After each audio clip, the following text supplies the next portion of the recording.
May 15th, 1930, 2:47 p.m.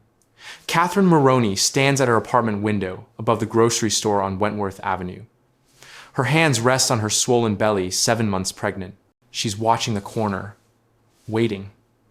Mary Agnes should be back by now. The woman in the gray lace hat said they'd just go around the corner, just to buy the little girl some new clothes. It's been 40 minutes.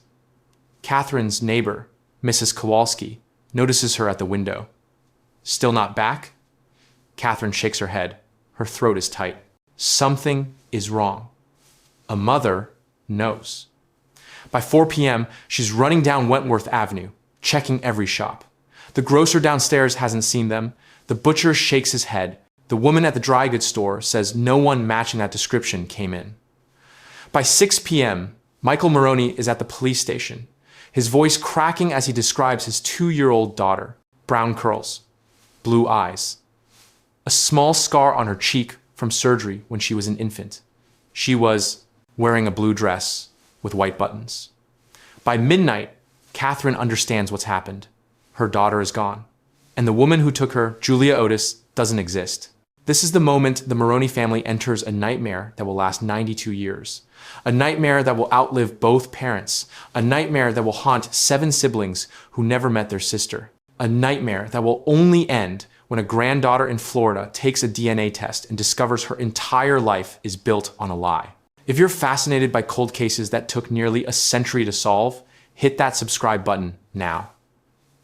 This isn't just another missing person story. It's a journey into genetic genealogy, family secrets, and a truth so devastating that it rewrote the identities of 2 entire families. We're going to uncover evidence that law enforcement kept hidden, DNA results that changed everything, and a resolution that raises more questions than it answers. Where are you watching from tonight? Let me know in the comments below. Chicago, 1930. The Great Depression has its teeth in this city. On Wentworth Avenue, just south of downtown, families are crammed into small apartments above storefronts. The air smells like coal, smoke, and desperation. Men gather on corners looking for work that doesn't exist. Women make stew from bones they've boiled 3 times already. But this is still a neighborhood, the kind of place where Mrs. Kowalski brings soup when someone's sick, where Mr. Salvatore at the grocery store lets families run a tab when money's tight, where children play stickball in the street and everyone knows everyone's name. The Maroney family lives above Giacomo's grocery. Their apartment has 3 rooms, a kitchen, a bedroom, and a small sitting area. Michael works whatever jobs he can find.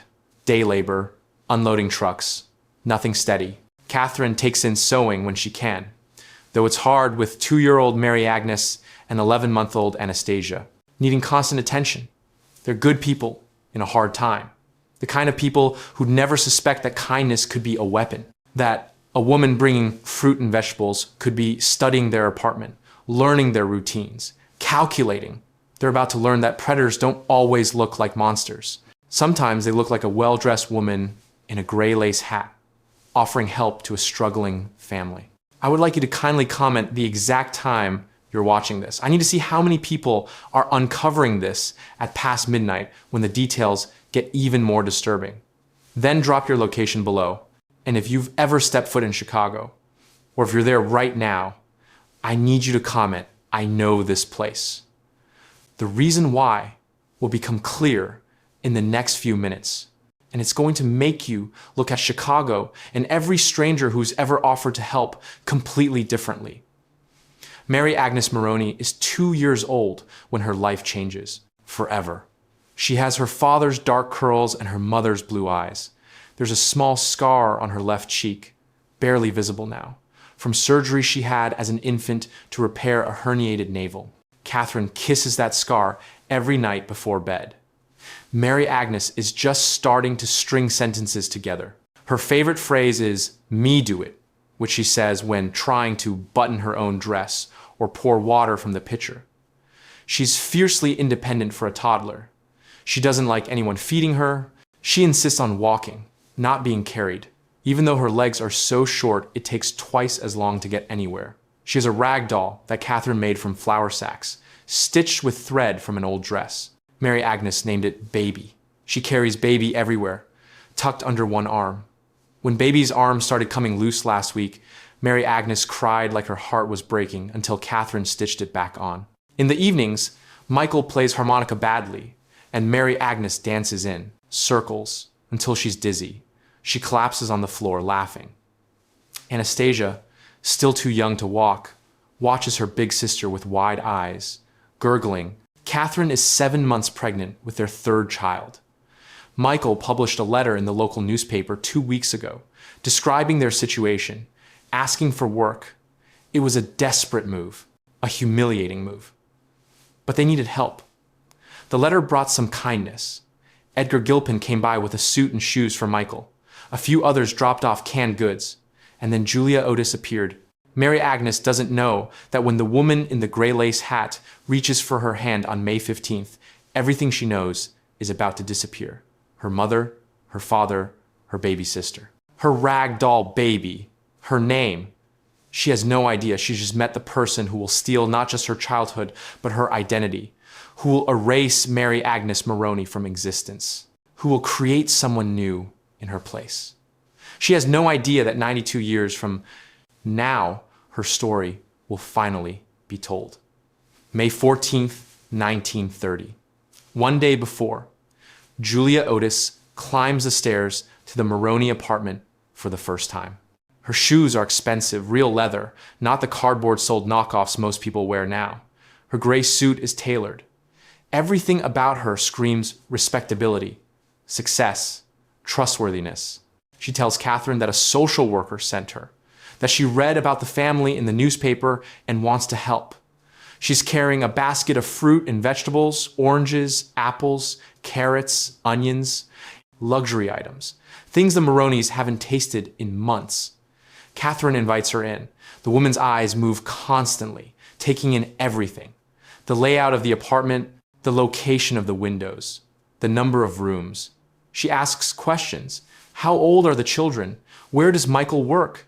When will the baby be born? Is Catherine's mother nearby to help? Catherine, grateful for the attention and the food, answers everything. The woman's gaze keeps returning to Mary Agnes, who's playing on the floor with her rag doll. She's beautiful, Julia Otis says. I've always wanted a child just like her. At the time, Catherine thinks it's just a compliment. Women say things like that. Later, she'll replay those words in her mind 10,000 times, hearing the threat underneath, the confession hiding in plain sight. Julia Otis doesn't stay long. 20 minutes, maybe 30. Just enough time to assess, to plan, to decide. She returns the next day, May 15th, with another gift, a large bundle of clothes for the unborn baby. Catherine is overwhelmed, grateful. This stranger is so generous, so kind. Let me take Mary Agnes around the corner to buy her some new clothes too, Julia Otis says. Just a quick trip. She needs a coat for next winter, doesn't she? Catherine hesitates. Mary Agnes is shy with strangers, but the woman has been so kind. And Mary Agnes does need clothes. They can't afford anything new, just around the corner, Catherine says. Just around the corner. We'll be back in 20 minutes. Mary Agnes holds the woman's hand. Catherine watches them descend the stairs. She hears the door to the street close. She returns to the window to watch them walk up Wentworth Avenue. She doesn't know she'll never see her daughter again. By 3:30 p.m., Catherine is worried. By 4 p.m., she's searching. By 5 p.m., she's sobbing. By 6 p.m., Michael is at the police station. And every cop in the South Side is looking for a woman in a gray lace hat with a 2-year-old girl who answers to Mary Agnes. But Julia Otis has vanished. The next day, a letter arrives, wrapped around a $5 bill.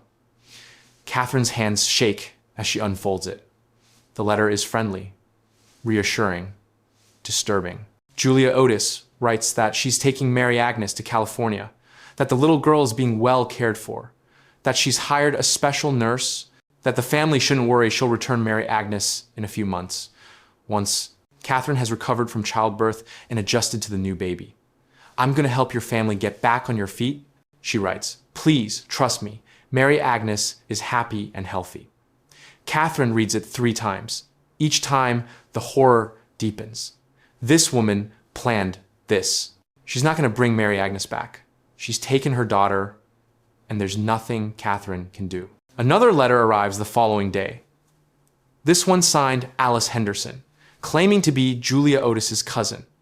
It says Julia's husband died recently. Her child died too. She had a nervous breakdown. She needs Mary Agnes to help her heal. Please understand, Alice Henderson writes, Julia isn't thinking clearly, but she would never hurt your daughter. She loves her already. The letters are lies, manipulation, a psychological game designed to keep the Maroneys from making too much noise, to make them complicit in their own daughter's kidnapping by accepting the narrative that this is somehow temporary, somehow okay. 4 days after Mary Agnes disappears, the Maroneys finally get a warrant for Julia Otis's arrest, but nobody can find her. Nobody knows who she really is. Julia Otis isn't a real name. Alice Henderson doesn't exist either. The address on the letters is fake. The nurse she mentioned is nowhere to be found. Chicago police search train stations. They interview conductors and ticket sellers. They show photographs of Mary Agnes, the few pictures the Maroneys have, precious and worn. They trace the baby clothes Julia brought to Goldblatt's department store at Ashland and Chicago Avenues. The clothes were purchased with a crisp $50 bill, more money than most families see in a month. They even arrest Edgar Gilpin, the man who donated clothes to Michael, suspecting he might be involved in a larger plot. But Gilpin is innocent, just a kind man who tried to help. Every lead goes nowhere. Mary Agnes Maroney has disappeared into a country of 123 million people, without photographs on every street corner, without Amber Alerts, without social media. In 1930, a child can vanish and never be found. And for 92 years, that's exactly what happens. But what nobody knew was that Mary Agnes didn't disappear. She lived 11 miles away in Chicago for 6 more years. She attended school. She went to church. She grew up. She lived an entire life under a different name, never knowing who she really was. And the woman who took her raised her as her own daughter, keeping the secret until her death in 2003, 1952. 22 years later, Catherine and Michael Maroney now have 8 children. But there's always been a ghost in their house, an empty seat at the table, a name they whisper at night when the younger kids can't hear: Mary Agnes. Catherine has never recovered. She fell into a depression after the kidnapping that she'll carry for the rest of her life. Every little girl with brown curls makes her heart stop. Every May 15th is torture. She lights a candle in church for Mary Agnes every Sunday. Michael works himself to exhaustion, trying to provide for the 7 children they have while grieving the one they lost. His last words, decades from now, on his deathbed, will be, "They never found my baby girl." But in 1952, something happens. A hope, fragile and desperate, appears. The Chicago Daily News decides to solve the case. In partnership with the Oakland Tribune in California, where Julia Otis claimed she was taking Mary Agnes, they published photographs of the Maroney family. The photos are seen by a man named McClelland, who thinks his wife, Mary Beck McClelland, looks remarkably like the Maroney family.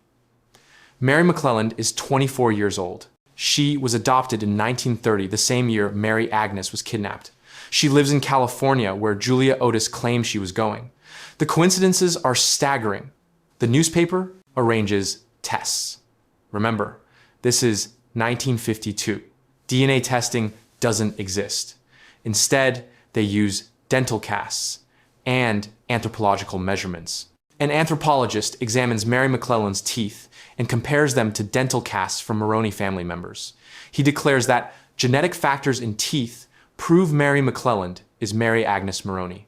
The Chicago Daily News runs a front-page story declaring the case solved. They arrange for Catherine Maroney to meet Mary McClelland. The paper describes it as an emotional reunion. Catherine wants so desperately to believe. But she can't. Mary Agnes had a birthmark on her cheek. Mary McClelland doesn't. The scar from Mary Agnes's hernia surgery is missing. The shape of her face is wrong. Her mannerisms are different. Catherine knows her own daughter, even 22 years later. She knows in her bones that this woman, as kind as she is not Mary Agnes. "I wish you were my daughter," Catherine tells Mary McClelland. "You're a wonderful person, but you're not her."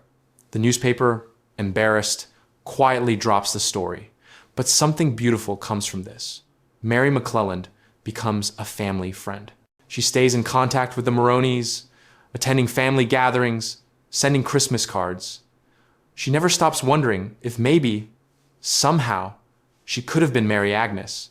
But she respects Catherine's certainty. The media coverage also brings another woman into the Maroneys' life, someone else who thinks she might be Mary Agnes. She too becomes a family friend, hoping, wondering, but never able to prove anything. For 50 more years, the question haunts both women. Could I be Mary Agnes? In 2008, 5 years after Mary McClelland dies, her family agrees to DNA testing. The technology finally exists to answer the question definitively. The test is negative. Mary McClelland was not Mary Agnes Maroney. 10 years later, in 2018, the other woman who thought she might be Mary Agnes also takes a DNA test. Also negative.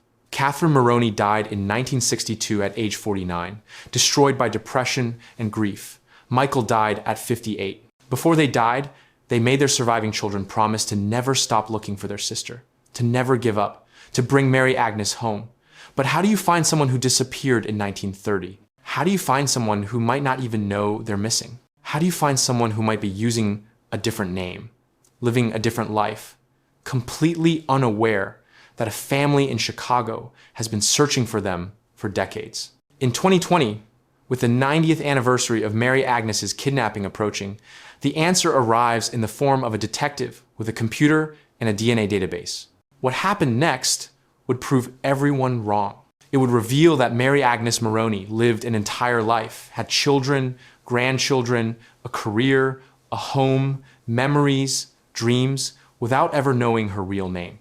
Without ever knowing that somewhere in Chicago, a family was desperately searching for her. Without ever knowing that she had been stolen. Julia Otis counted on people staying silent. She counted on people forgetting. She counted on the Maroney family eventually giving up, moving on, letting go. She counted on her crime being buried in the chaos of the Great Depression, lost among thousands of other tragedies. She counted on Mary Agnes never learning the truth. If you're not like Julia Otis, if you believe children aren't property that can be stolen, if you believe families deserve truth even 90 years later, if you believe Mary Agnes deserved to know who she really was, hit subscribe right now. Show the world that we don't forget. That time doesn't erase crimes. That stolen children aren't just statistics. Subscribe if you stand with the Maroney family. Subscribe if you believe every family deserves answers, no matter how many decades pass. Prove that Julia Otis failed. Prove that silence doesn't win. Subscribe now. June 10th, 2022. Detective Jose Rodriguez of the Cook County Sheriff's Office opens a file that hasn't been touched in years. Case number 1932-847, Mary Agnes Maroney. Kidnapped, May 15, 1930. Age, 2 years. Status, missing. Detective Rodriguez works in the cold case unit, specifically on missing persons cases. His office has had recent success using genealogy, the same technology that identified victims of John Wayne Gacy. Between 2011 and 2021, they identified 3 previously unknown victims. The technique works. It solves impossible cases. Rodriguez knows Mary Agnes Maroney would be 94 years old now, if she's still alive. But even if she's not, DNA can still provide answers. If she's dead, maybe they can find her grave. Maybe they can bring her home, even if it's just her name on a headstone next to her parents. He starts by contacting living Maroney family members. Don Maroney, Mary Agnes's nephew, is the family historian.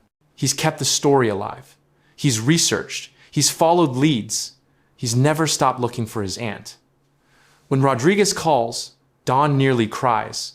"We promised," Don says, "we promised our parents we'd never give up.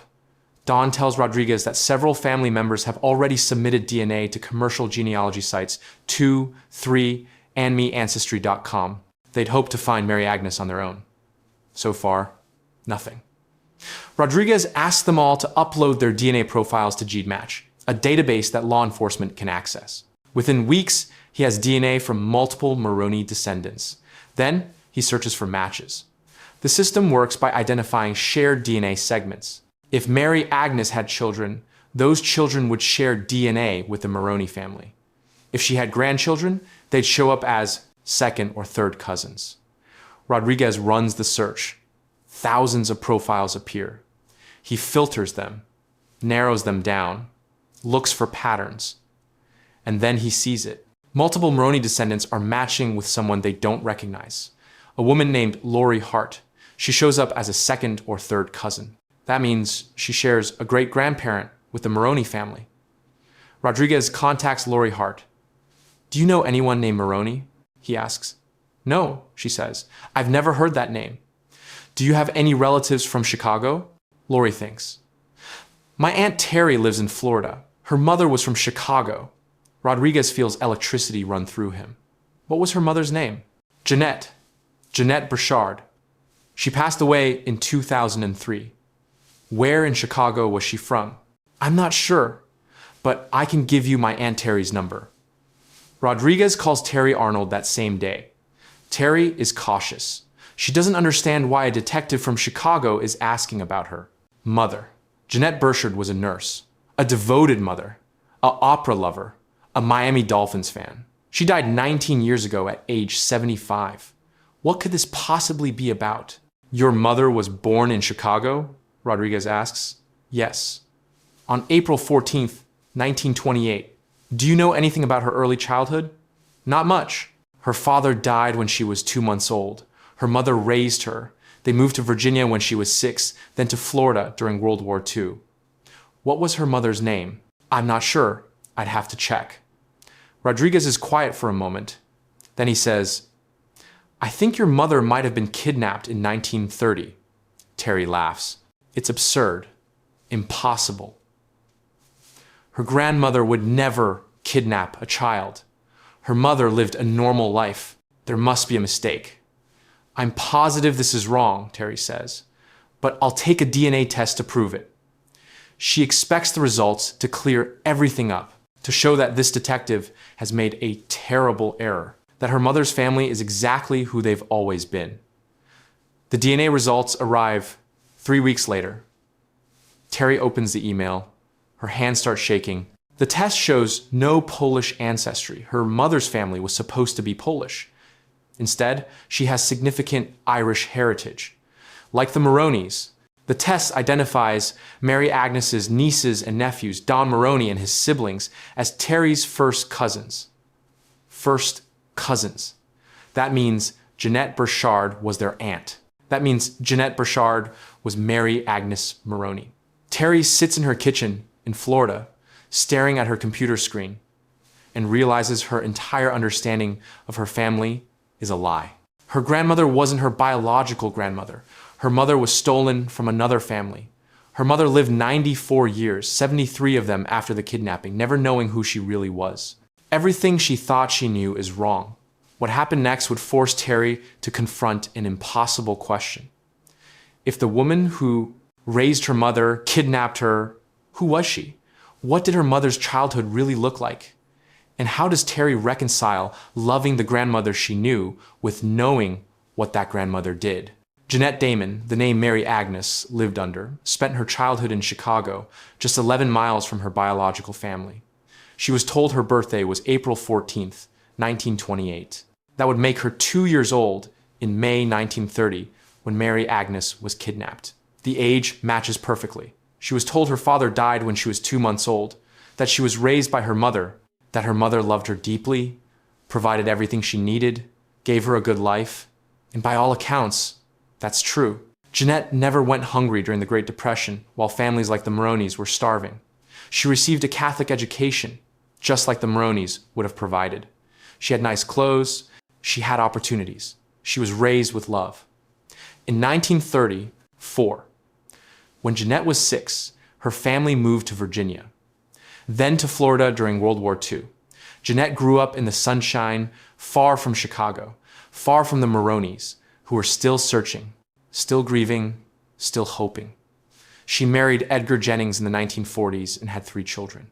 The marriage ended in divorce in 1961, the year before Catherine Maroney died, still grieving for the daughter she lost. Jeanette remarried in 1977 to Earl Thomas Burchard. He died in 1989. She never remarried again. She worked as a nurse for more than 50 years. She was good at it, compassionate. Her patients loved her. She had a gift for making people feel cared for, safe, comforted. Ironic, considering how her life began.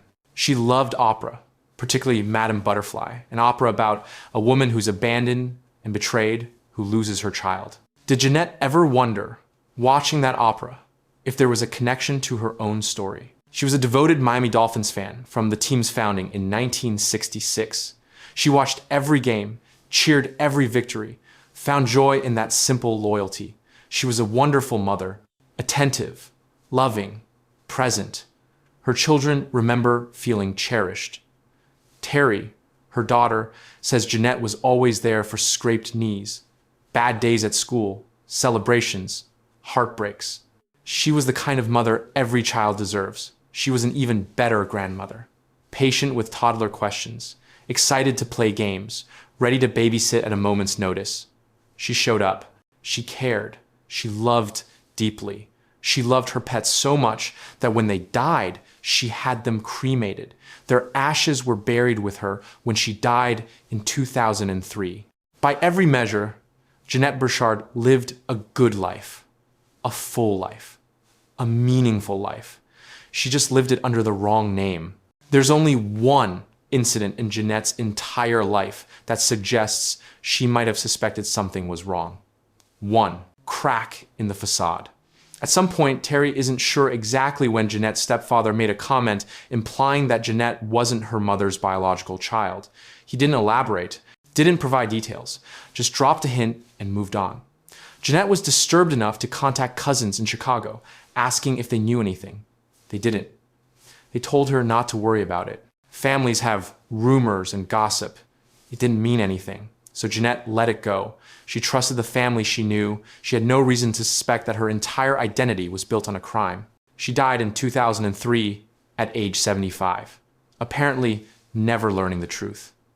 But the story you've heard so far, that's just the beginning. Because now we have to answer the impossible questions. Who really took Mary Agnes? Why? How did she get away with it for 73 years? And what happened to the woman who committed one of Chicago's most heartbreaking kidnappings? Detective Rodriguez has DNA evidence proving Jeanette Burchard was Mary Agnes Maroney. But he doesn't have the kidnapper's identity. Julia Otis was a fake name. Alice Henderson, who wrote the second letter, probably didn't exist. So who took Mary Agnes?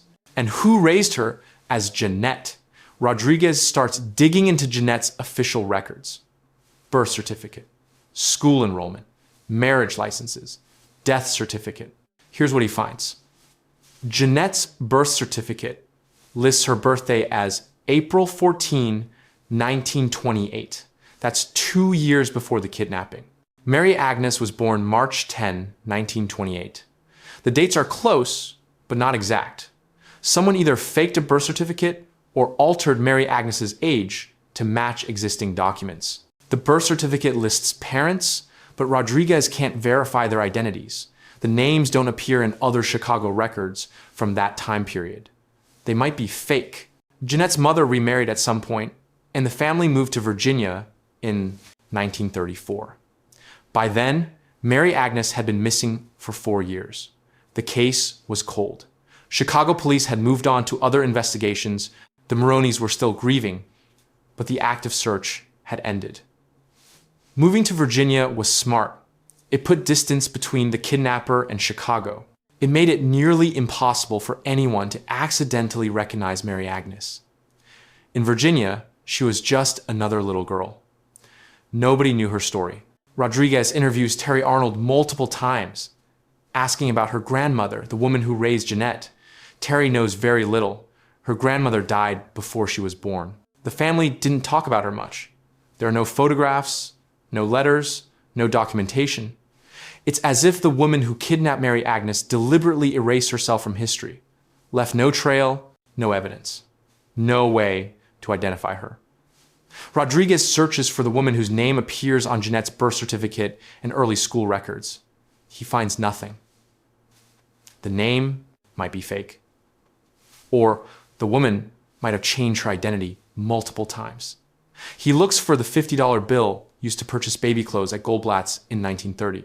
Long gone, obviously, but he checks store records, bank records, anything that might trace where that money came from. $50 in 1930 is worth about $900 today. That's serious money during the Depression.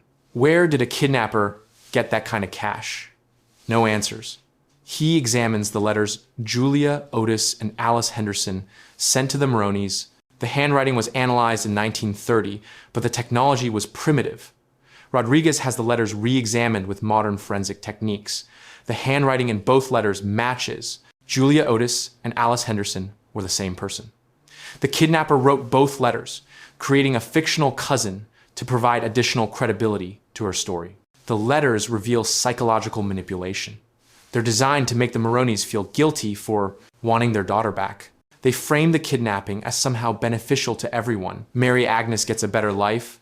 Julia Otis gets healing from her grief. The Maroneys get financial help and time to adjust to their new baby. It's narcissistic reasoning. The kidnapper truly believed she deserved Mary Agnes, that taking her was justified. Rodriguez also discovers something disturbing. Edgar Gilpin, the man who brought clothes to Michael Maroney days before the kidnapping, was briefly arrested as a possible accomplice. He was released due to lack of evidence. But the timing is suspicious. Did Gilpin know Julia Otis?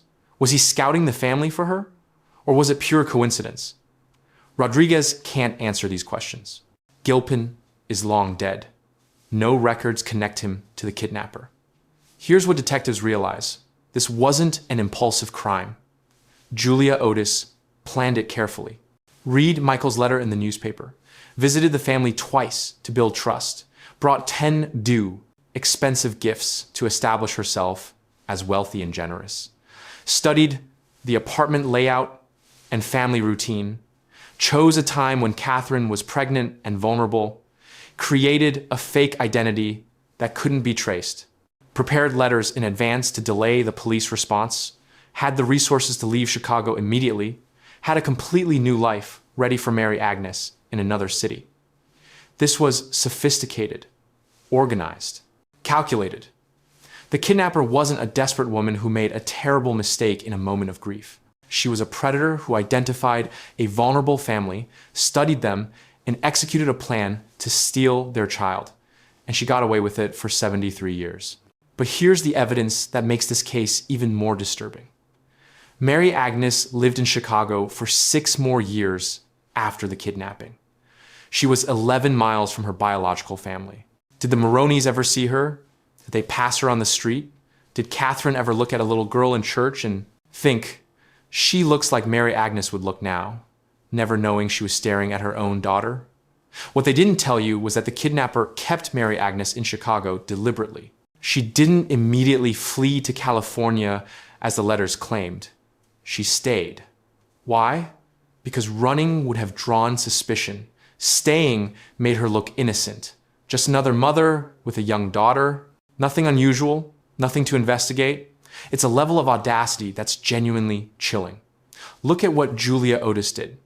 Look at how she manipulated a desperate family. Look at how she planned this crime, brought gifts to build trust, wrote fake letters to delay the investigation, and then lived 11 miles from the family she destroyed, watching them grieve while she played mother to their stolen daughter. If you can't stand people like this, if you believe trust should mean something, if you believe children deserve to know who they are, if you believe families deserve truth, even 90 years later, comment, I stand with Mary Agnes's right now.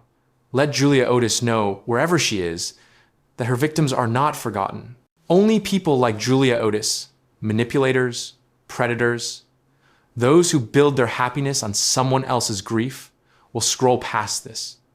Prove you're better. Comment below. Everything you think you know is wrong. Because here's the twist that changes the entire narrative. Jeanette was loved.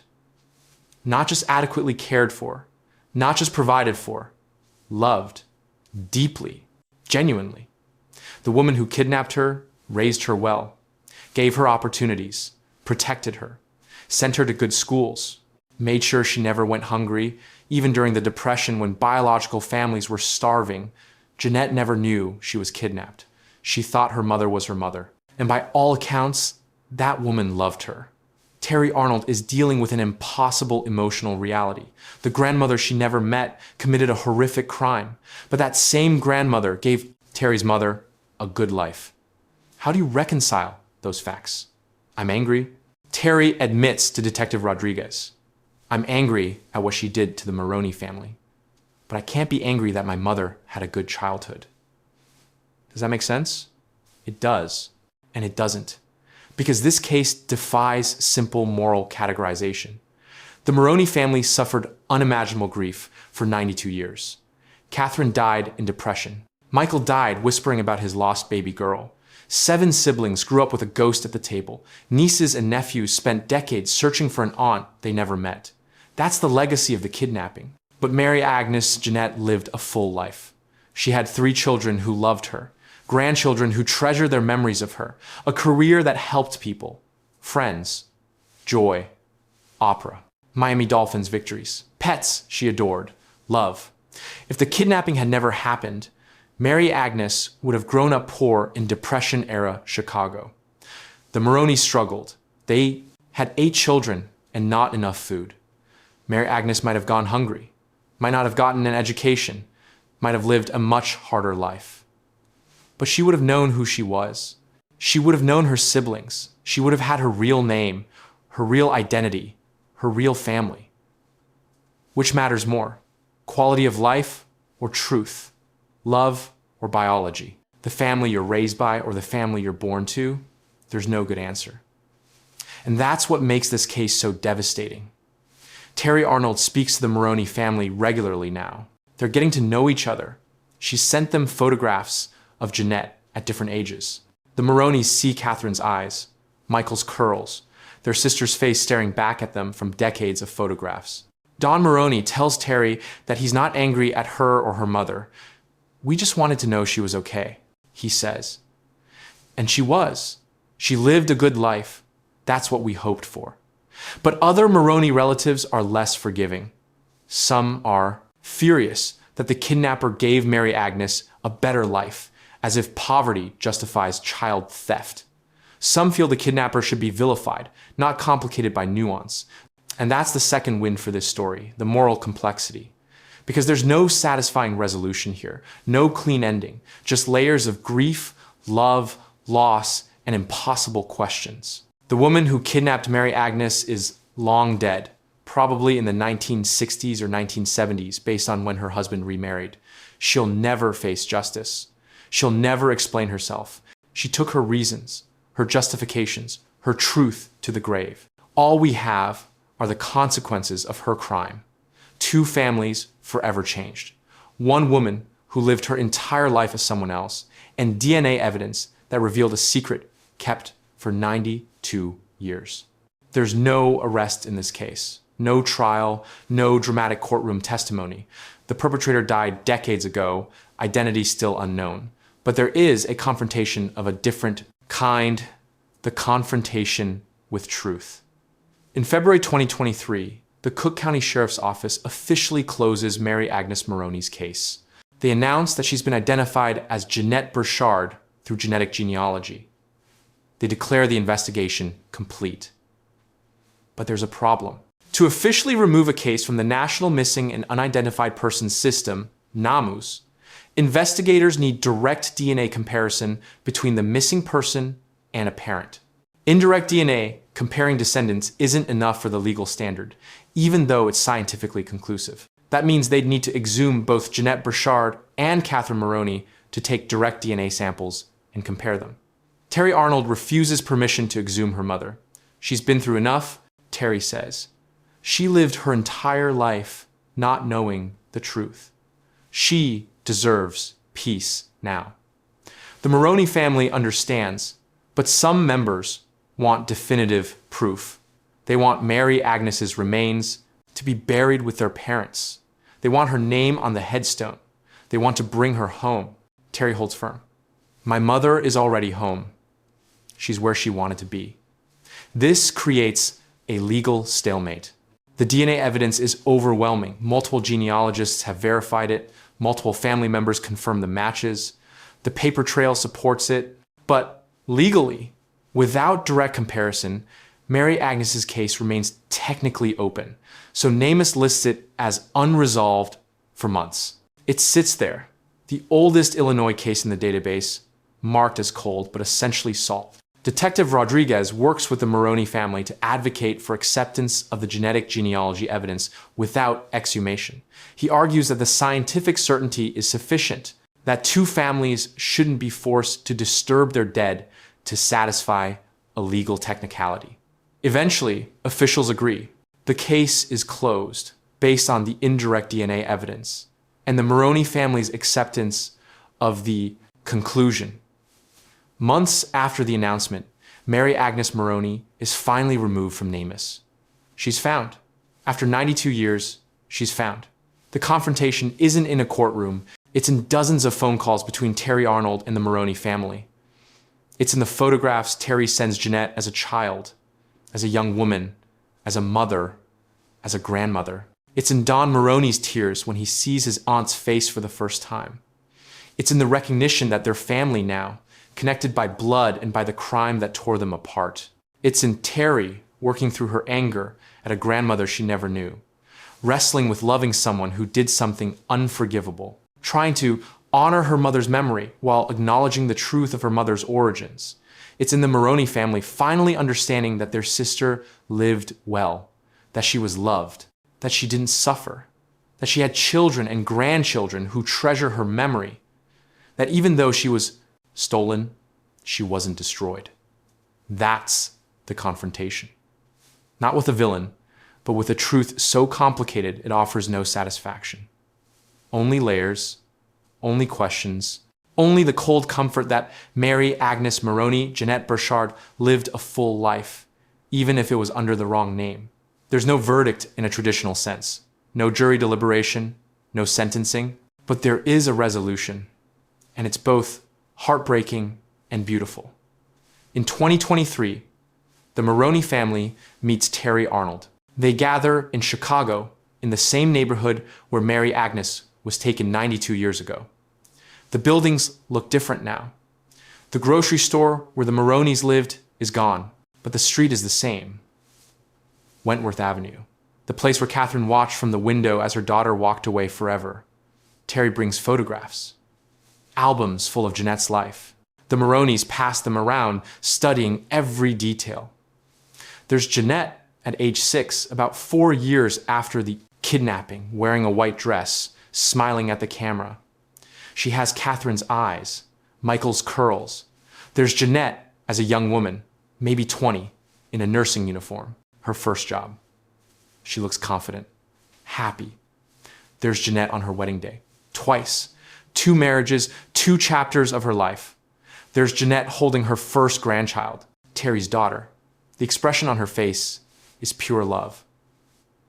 Don Maroney studies a photo of Jeanette in her 50s, wearing a Miami Dolphins jersey, cheering at a game. He starts to cry. She looks like my mother, he says. She has Mom's smile. Other relatives point out features they recognize. Anastasia's daughter sees her grandmother's hands.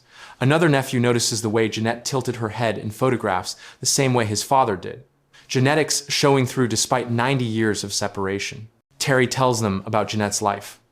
The opera, the nursing career, the pets, the way she made everyone feel loved and important. The way she showed up for her family, always. Without fail, she would have loved all of you, Terry says. She would have wanted to know you. She would have wanted to be part of this family. The Maroneys tell Terry about her great-grandparents. Catherine, who died at 49, broken by grief. Michael, whose last words were about his lost baby girl. They tell her about the 7 siblings who grew up searching for their sister. about the promise they made to never give up. We kept that promise, Dawn says. We found her. We finally found her. They show Terry the family tree, where Jeanette fits, who her siblings were. She has 7 brothers and sisters she never knew, dozens of nieces and nephews, more cousins than she can count. Terry realizes her family just doubled in size. She has Irish heritage, not Polish. She has an entirely new genealogy, an entirely new history. But what's remarkable is how quickly they all become family. Not just biologically. Actually, Terry starts calling Dawn regularly. She sends Christmas cards to the Maroneys. She's invited to family gatherings. She's not a stranger who's genetically connected. She's family. They claim her. She claims them. Because that's what Mary Agnes would have wanted. That's what Jeanette would have done. She was the kind of person who created family wherever she went, who made people feel included and loved, who showed up. So they're showing up for each other now. The Maroney family holds a memorial for Mary Agnes in 2023. They invite Terry, they light candles. They share memories not of Mary Agnes, who they never really knew, but of the hope she represented. The search that defined their family. The promise they kept. They place a marker at the cemetery where Catherine and Michael are buried. It reads, Mary Agnes Maroney, March 10, 1928, December 12, 2003, kidnapped May 15, 1930. Known in life as Jeanette Burchard, found February 3, 2023, forever loved. Finally home, Terry stands at the graveside, surrounded by relatives she didn't know she had 6 months ago. She's crying. So are they. She wasn't lost, Dawn says. She was just living her life somewhere else. And now we know. Now we can tell her story. The media coverage is extensive. The Chicago Sun-Times runs a front-page story. Mystery solved. DNA identifies Chicago's longest missing person. Other outlets pick it up. Good Morning America does a segment. The story goes viral on social media. People are fascinated by the genetic genealogy angle. By the 92 years, by the complexity of the case, a kidnapping where the victim lived well, where the perpetrator is long dead, where there's no clean villain to hate. Some people think the kidnapper was mentally ill, suffering from the loss of her own child, not thinking clearly. They frame it as a tragedy all around. Others think that's too generous.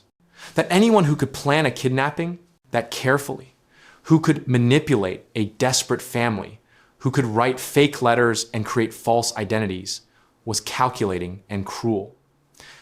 That mental illness doesn't excuse child theft. Both might be true. The case sparks conversations about adoption ethics, about closed records, about the rights of biological families versus adoptive families, about what we owe children, truth or stability or both.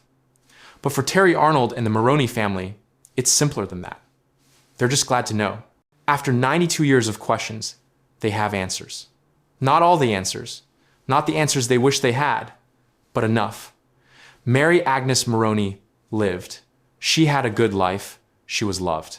She's gone now, but her memory lives on in 2 families who are learning to be one.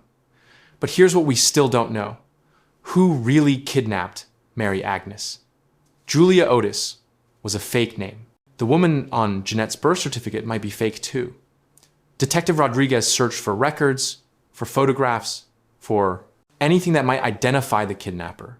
He found nothing. Whoever took Mary Agnes covered her tracks completely. She erased herself from history as thoroughly as she tried to erase Mary Agnes's identity. Why did she do it? The second letter, from Alice Henderson, claimed Julia Otis had recently lost a child and suffered a breakdown. Is any of that true? Or was it complete fiction designed to manipulate the Maroneys into sympathy? If the kidnapper did lose a child, was Mary Agnes a replacement? Did she see a little girl who looked like the daughter she lost and make a terrible, desperate decision? Or was it colder than that? Did she target the Maroneys because they were poor and vulnerable? Because she knew a family in that situation couldn't fight back effectively? Because she wanted a child and saw an opportunity? We'll never know. The kidnapper took her reasons to the grave. How did she get away with it? Birth certificates could be faked in 1930, but it wasn't easy. You couldn't just print one at home.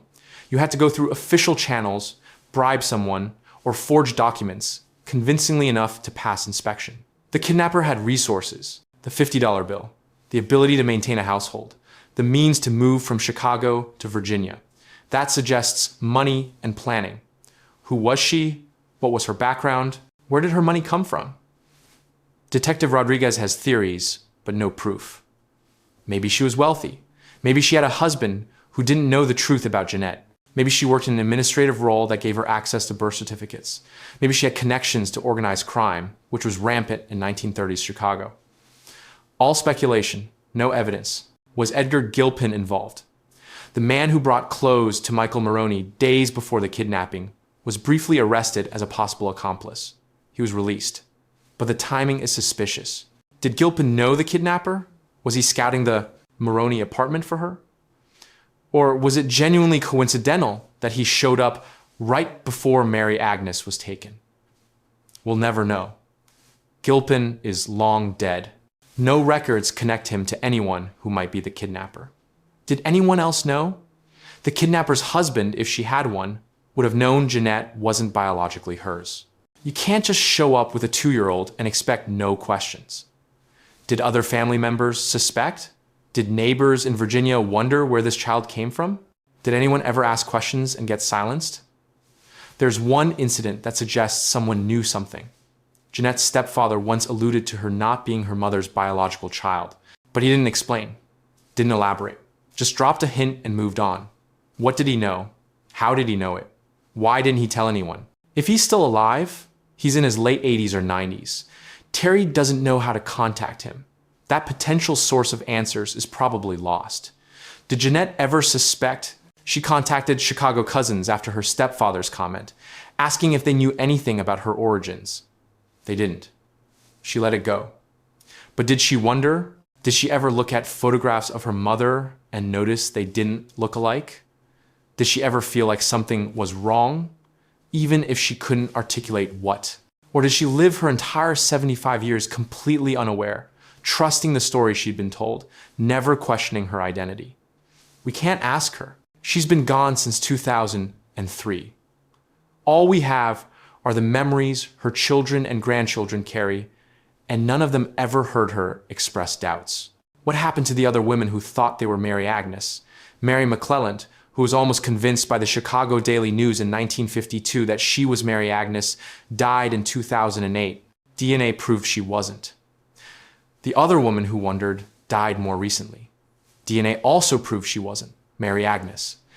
But both women lived decades wondering, hoping, building relationships with the Maroney family based on the possibility.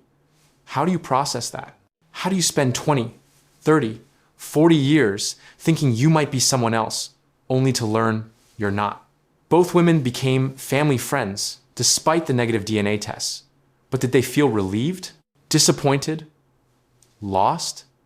We don't know. Will we ever find out who Julia Otis really was? Detective Rodriguez is still looking for answers. He's searching databases, old Chicago records, anything that might reveal the kidnapper's identity. But realistically, probably not. Whoever she was, she successfully disappeared into history. She committed one of Chicago's most notorious kidnappings and faced no consequences. She raised a stolen child as her own and died peacefully, identity intact. That's the injustice that haunts this case. Not just the kidnapping, but the fact that the kidnapper was never caught, never identified, never faced justice. Mary Agnes was found, that's a miracle, after 92 years. But the woman who took her remains a ghost. And that's the lingering unease. That's the unsolved part of this solved case.